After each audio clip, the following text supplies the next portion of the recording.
FTX charge that has been dropped. So what this pertains to is actually the finance contributions, campaign finance violations. So Sam Bankman-Fried, if you don't know, he was the biggest Democrat donor after George Soros in Washington, D.C. There he is. And basically, this charge was not on the original extradition warrant from the Bahamas, okay? Because he was extradited from the Bahamas to the U.S., and this charge was something the U.S. prosecutors added later, this campaign finance violation thing. So actually, the judge decided because it was added later, the prosecutors ended up having to drop the charge. And a similar thing happened with the bribery charge. He was accused of bribing a Chinese official to unlock frozen assets. That charge was apparently also not on the initial extradition charges. I think it was 11 charges, and it was later raised up to 13. So now I think he's still in trouble. He's still in a lot of trouble. But it's only 11, I think, 11 charges, not the 13 charges, because 2 of them were added later. But actually, he's not out of the water, because this sounds like a good thing. But there's also some kind of bad news for Sam Bankman-Fried. Basically, he's been accused of using the media to harass a key witness, none other than the CEO of Alameda Research, Caroline Ellison, who is supposedly talking.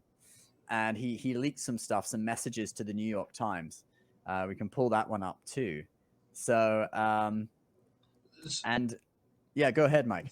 So you're saying that the charges dropped against him had to do with him funding the Democratic Party?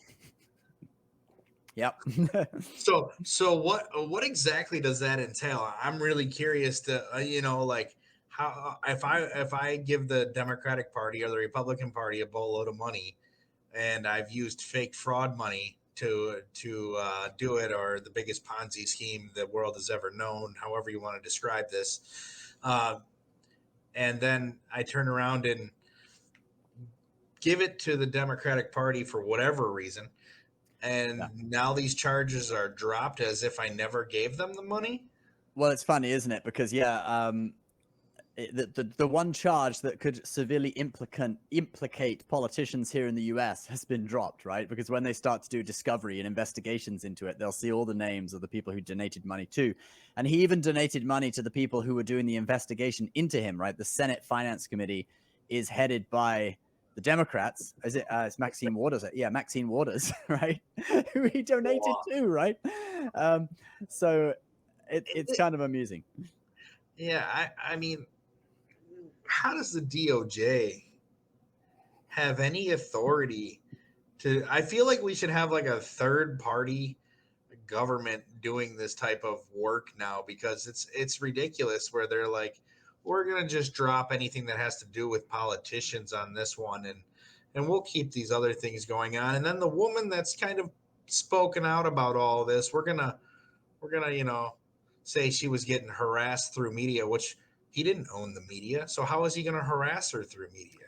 Well, he linked. He supposedly leaked a text message conversation to the New York Times.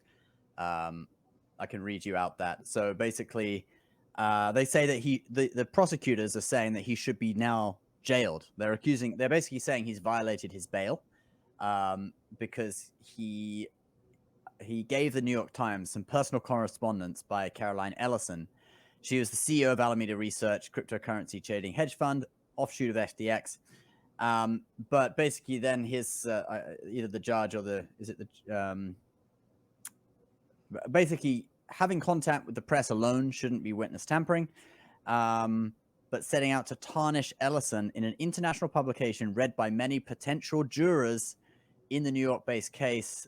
So he's crossed a line towards inappropriately influencing jurors, intimidating the witness, and sending a message to prospective jurors. So he possibly could have violated his bail.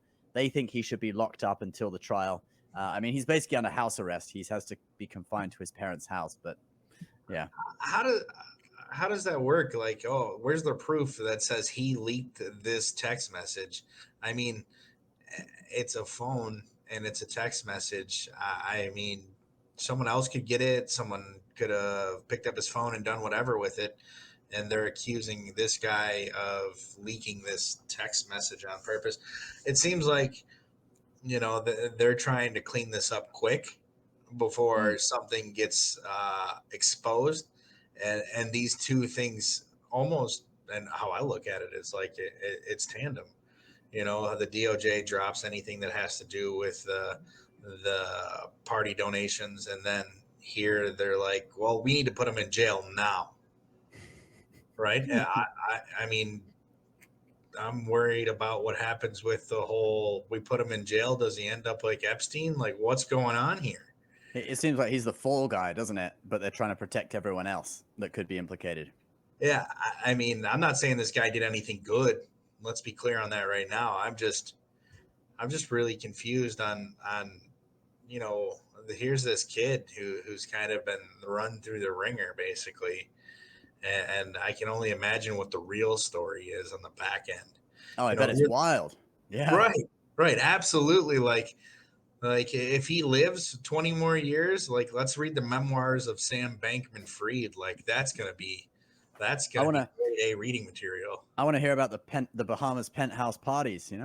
Yeah, I mean, you can hear about those anywhere. Go watch The Wolf of Wall Street. You can experience probably similar details to his parties. But ultimately, it's like, how did you really start this FTX, and how Right. did you manage to rope in all of these celebrities to back you? And Yeah. then on top of it, now you're the second largest donor to the Democratic Party behind George Soros. We all know George has the most amazing hedge fund in the history of hedge funds. This thing's grown 20% year over year for 40 years straight. Like, if you want to make money, go ahead and follow George Soros's hedge fund. He's doing 20% this year, guaranteed. Uh, that's not financial advice. That's just how that system works. So it's pretty interesting. I would love to like get that guy to Get him talk. on the show. Yeah, just any conversation with him. You're gonna be like, Yeah. whoa, you know. Well, I think he's not allowed to talk at the moment, but yeah, Well, it would be amazing.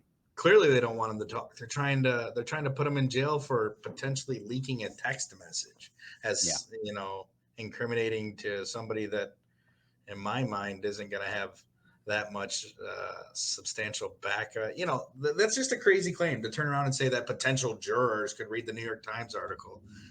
Like, how many people read the New York Times every day and pick up those articles? Are you serious? It's not so many anymore, right? Like,